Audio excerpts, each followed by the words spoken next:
Hello everyone, সবাই কেমন আছো? আশা করছি সবাই ভালো আছো, সুস্থ আছো। তো বিবর্ণা ব্লগকে সবাইকে ওয়েলকাম। তো আজকে নিয়ে এসেছি একটা কেকে অর্ডার আছে। তো তো সেটাই বানাতে বসে গেছি। তো আর কালকে থেকে না আমাদের এখানে এতটা কারেন্টের ডিস্টার্ব দিচ্ছে কি বলবো। কারণ কি এখানে আজকে সকাল দিয়ে এত প্রচণ্ড ঝড় বৃষ্টি হয়েছে। কালকে রাত্রিতে প্রচণ্ড ঝড় বৃষ্টি হয়েছে।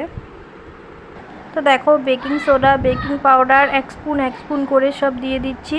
আর এখানে আমি বেকিং সোডা, বেকিং পাউডার সব 1 চামচ করে দিচ্ছি। আর এদিকে আছে কোকো পাউডারও আমি 1 চামচ করে দিয়েছি। আর আমার মেয়ে এদিকে এত দুষ্টুমি করছিল না, আমাকে ঠিকঠাকভাবে কেক বানাতে দিচ্ছিল না। এত কথা বলছিল যে আমি ঠিকঠাকভাবে এই কাজটা যে করবো সেটাও পারছিলাম না, সব গুলিয়ে যাচ্ছিল। ও আমাকে বারবার বলছিল যে দাও আমি বানাবো, আমাকে যেটা দেখবে ও সেটাই করবে। এতটা আমার মেয়ে কথা বলে কি বলবো। আর এদিকে দিয়েছি ভ্যানিলা 1 ড্রপ দিয়েছি। 1 ড্রপের বেশি কিন্তু দেবে না, তাহলে কিন্তু কেকটা তিতা হয়ে যাবে। আর আমার দেখো মুখটা না আগে থেকে কখন জানে আমার মেয়ে খুলে রেখেছিল, তো আমার কিন্তু 1 ড্রপের বেশিই পড়ে গেছে। তো এটা আমি স্কিপ করে গেছি। আগে কিন্তু অল্প আমি হালকা যখন ড্রপটা পড়ে গেছিলো তারপরে আমি কিন্তু উপর থেকে আধা ময়দা আমি ফেলে দিয়েছিলাম, কারণ মুখাটা ফট করে খুলে রেখেছিল মেয়ে, আমি বুঝতে পারিনি। তো এদিকে আমি দুধ নিয়ে নিয়েছিলাম, দুধ দিয়ে দিয়েছি। তো ভালো করে বেটারটাকে আমি বিট করে নিচ্ছি। দেখো তোমরা, তো আমি আরেকটু দুধ নিয়ে নিলাম। এখন ভালো করে বেটারটাকে মিক্সড করে নেব। আর এদিকে আমার মেয়ে বলছিল যে মাম্মা আমাকে একটু দাও, আমি কেক খাবো। তা আমি ওকে বলছিলাম কেক তো এখনও বানানোই হয়নি, তো আমি যখন বানাবো তখন খাবে। তো দেখো এদিকে কি সুন্দর কিন্তু বিট হয়ে গেছে।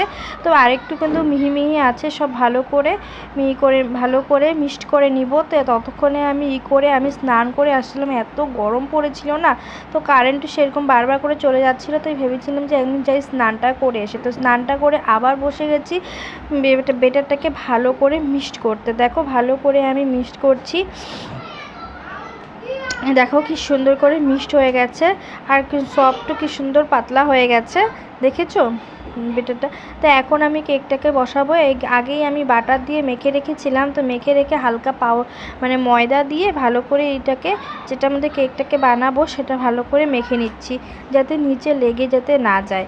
তো দেখো আমি ভালো করে ময়দা দিয়ে আগে বাটার তো বললামই, তো বাটার দিয়ে তারপরে আমি ময়দা হালকা দিয়ে মেখে রেখেছি।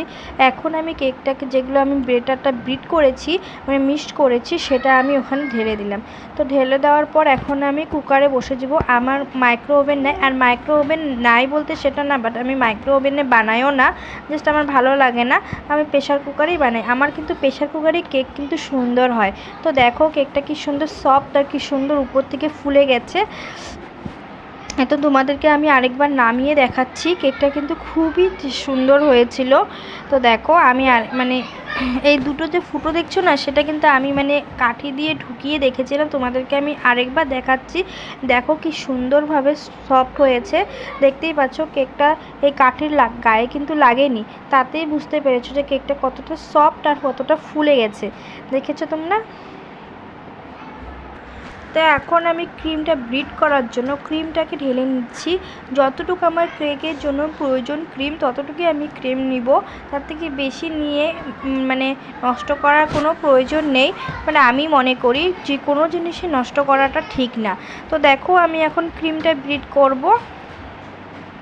তো ক্রিম নিয়ে নিয়েছি। আর এদিকে দেখো আমার কেকটা না, বললামই তো কারেন্টের এত ডিস্টার্ব দিচ্ছিলো, তাই উপর থেকে না হালকা হালকা আমার হয়ে গেছে। যাই হোক, তো দেখো আমি এদিকে বিট করে নিচ্ছি ক্রিমটাকে, কি সুন্দরভাবে বিট হয়ে যাচ্ছে, তোমরা দেখতেই পাচ্ছ। আর এদিকে আমার মেয়ে তো আমার পিছনে দুষ্টুমি করেই যাচ্ছে, কি বলবো। আর এদিকে দেখো ক্রিমটা দেখো কি সুন্দরভাবে বিট হয়ে গেছে, দেখতেই পাচ্ছ তোমরা যে ক্রিমটা আগের মতো গলা নেই, যে উপর থেকে কোনো পড়ছেও না, কি সুন্দর কিন্তু বাটিটার মধ্যে পুরো লেগে গেছে। তো দেখো আমার কেকটা কিন্তু বানানো হয়ে গেছে। আর আছে কারেন্ট নেই বলে এত কেকটা কিন্তু যখন আমরা খেয়েছিলাম কিন্তু ভালোই হয়েছিল, খেতে খুবই টেস্টি হয়েছিল।